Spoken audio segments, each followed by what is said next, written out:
Guys, ఎలా ఉన్నారు అందరూ? చాలా రోజుల తర్వాత మా అమ్మ ఈరోజు యాక్చువల్గా మొన్న మా నాన్న వస్తుంటే గోరింటాకు పంపించిందనమాట. గోరింటాకు అయితే నేను రుబ్బుకోవడానికి టైం ఉండదని ఎండిపోయి ఉంటుంది కదా, గోరింటాకు ఎండబెట్టి పొడి చేసి మిక్సీ కూడా పట్టి పంపించిందనమాట. సో దాంట్లో నేను కొంచెము పెరుగు అంటే మజ్జిగ ఇంకా తింటే నిమ్మకాయ రెండు కలిపి పెట్టుకున్నా. కొంచెం లైట్గా వాటర్ యాడ్ చేసుకొని, ఇది చూస్తే నా చిన్నప్పటి ఇవి గుర్తొస్తున్నాయి అనమాట. ఆషాఢం గోరింటాకు ఇదైతే మా ఆయన పెట్టమంటే పెట్టలేదు, జస్ట్ ఒక చిన్న రిచువల్ కోసము సాంగ్యం అంటారు, జస్ట్ కొంచెం అట్లా చుక్క పెట్టాడు, మిగతాదంతా నేను పెట్టేసుకున్నా. చిన్నప్పుడు స్కూల్కి వెళ్ళేటప్పుడు జనరల్గా అప్పుడు ఎక్కువ పెట్టుకునే వాళ్ళం కదా గోరింటాకు అప్పటి రోజుల్లో. ఒక 2 మంత్స్కి ప్రతి 2 మంత్స్కి ఖచ్చితంగా గోరింటాకు పెట్టుకునే వాళ్ళు అనమాట. మా అమ్మకి ఇంకా ఎక్కువ ఇష్టం, ఎక్కువ పెట్టుకుంటా ఉంటుంది. ఇప్పుడు కూడా పెట్టుకుంటూనే ఉంటుందామా, నెలకి 2 నెలలకి అట్లాగా.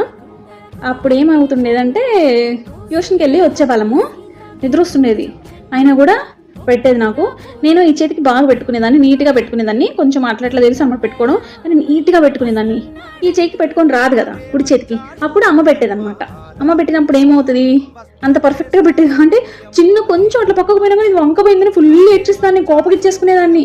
కానీ ఇప్పుడు అనిపిస్తుంది, ఎంత పిచ్చి పని చేస్తాం రా, వాళ్ళు అంత కష్టపడి నడుము అంతా నొప్పి పుట్టేటట్టు మనకి పెట్టినా కూడా నాకు చిన్నప్పటి నుంచి కూడా కొంచెం కూడా ఇట్లా పక్కకు పోవద్దు, పర్ఫెక్ట్గా ఉండాలన్నమాట ఏది చేసినా కూడా.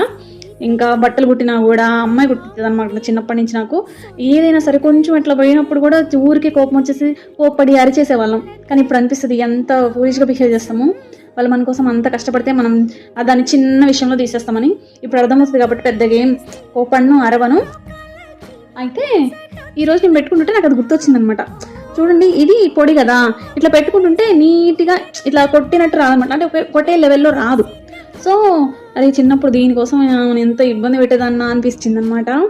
సో ఇది అలా గుర్తొచ్చింది అమ్మ పెట్టిన గోరింటాకు. ఆ రోజులే వేరు, తిరిగి రావు, అంతే. ఇంకా జ్ఞాపకాలని గుర్తు తెచ్చుకుంటా ఉండాలన్నమాట. మంచిమైన చెడ్డమైన మనతోనే ఉంటాయంటారు కదా. కొన్నిసార్లు ఎమోషనల్ అయిపోతాము గుర్తొచ్చినప్పుడు, కొన్నిసార్లు ఏమో కోప అంటే సాడ్ ఉంటాయి, కొంచెం కోపం వచ్చే ఉంటాయి.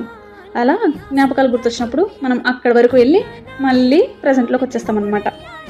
సో అది ఈరోజు గోరింటాకు ఇలా పెట్టుకున్నాను అనమాట. చూసేయండి, బాగానే పండుతున్నట్టు అనిపిస్తుంది. ఎండబెట్టింది అయినా కూడా పర్వాలేదు, కొంచెం లైట్గా ఆరెంజ్ వచ్చిందంటే.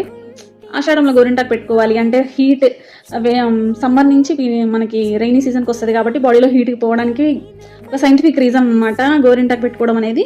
అది ఒక పద్ధతి లాగా అట్లా మన పెద్దవాళ్ళు పెట్టారు, ఇంకా అది ఫాలో అవుతూ వస్తున్నాము. సో అందుకోసమని ఈ గోరింటాకు. సరే మరి, గుడ్ నైట్, బాయ్ బాయ్. చాలా రోజులు మాట్లాడు కదా, థ్యాంక్ యూ.